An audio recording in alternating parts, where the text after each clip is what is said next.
It was supposed to be a happy day for my son, but it quickly turned into a total nightmare. I stood there frozen as my sister grabbed his birthday presents and smashed them on the floor, one by one. The sound of crunching plastic made me sick, but what hurt more was the laughter. My whole family was cackling like it was some big joke. I grabbed my son's hand, ready to leave them behind forever. But suddenly, the room went quiet. My dad stood up, slowly took off his wedding ring, and dropped a bombshell that changed our lives instantly. Sarah struggled with the weight of the gifts as she nudged the front door open with her hip. The pile of boxes blocked her view, but she could hear the noise of the party inside. It was Leo's 5th birthday, and she wanted everything to be perfect for him.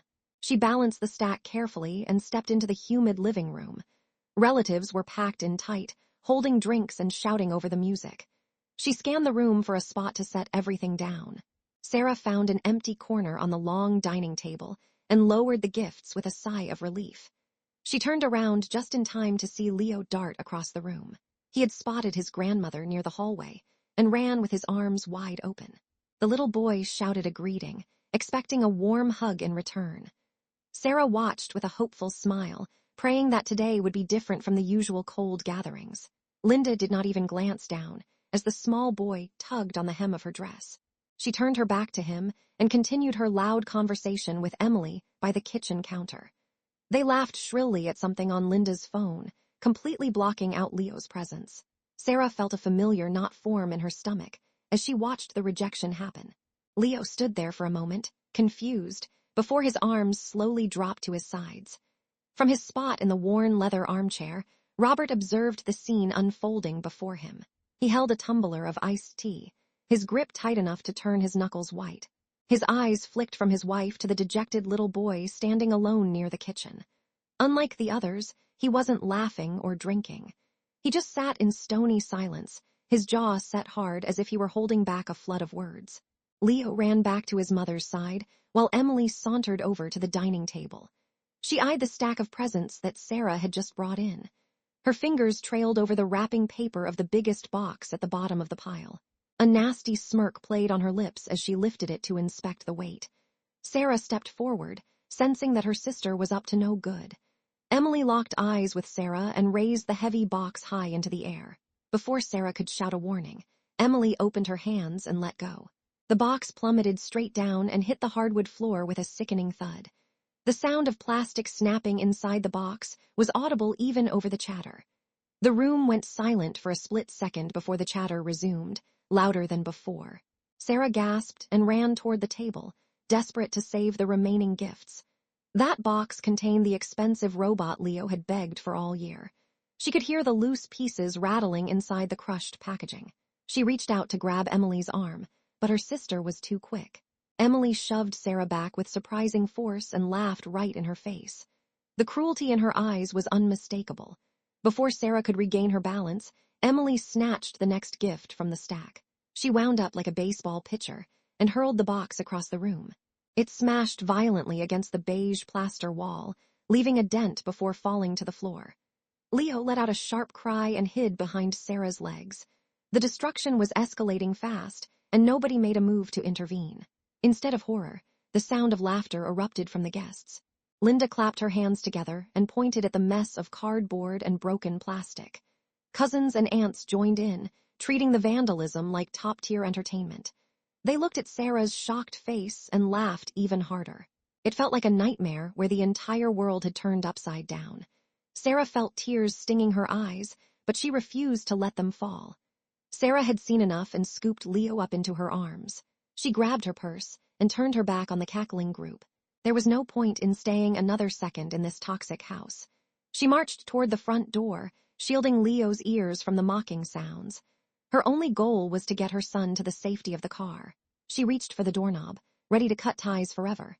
A loud bang echoed through the room, stopping Sarah in her tracks. Robert had risen from his armchair and struck the coffee table with his open palm. The force of the blow knocked his glass of tea onto the carpet. He stood tall, his chest heaving with suppressed rage. His face was red, and he looked ready to explode. The sudden violence of his movement froze everyone in place. The cackling ceased immediately as if someone had cut the power. Linda's smile vanished, and Emily froze with another box in her hand. Every eye in the room turned toward the man standing by the armchair. The silence was heavy and suffocating compared to the noise from just moments ago. Robert breathed heavily, his gaze sweeping over the family members who had been mocking his grandson.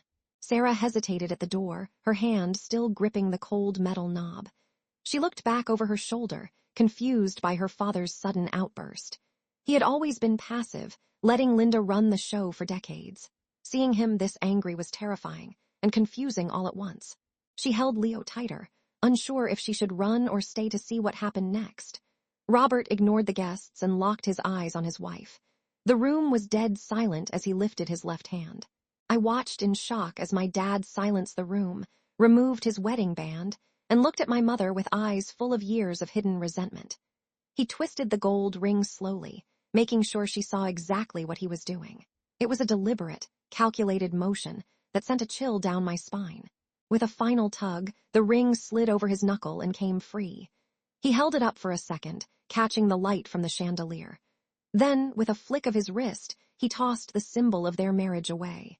It wasn't a violent throw, but a dismissive one. He treated the object like it was nothing more than trash. The metal band hit the hardwood with a high-pitched ping. It rolled in a perfect line across the room, passing the stunned guests. It finally wobbled, and came to a rest right beside the smashed remains of Leo's robot. The symbolism was impossible to miss. The room remained completely quiet, everyone fixated on the small gold circle sitting amidst the debris.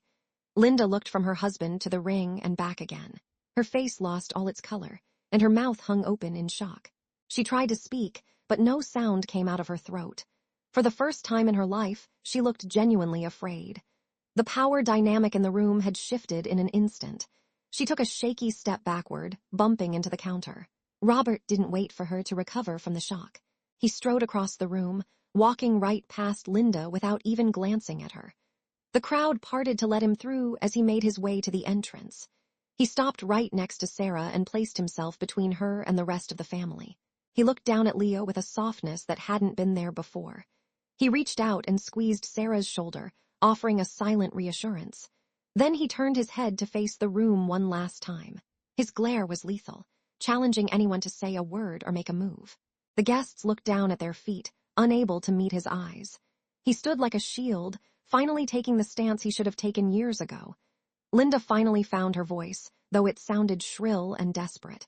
She stepped over the broken toys and demanded to know what was happening.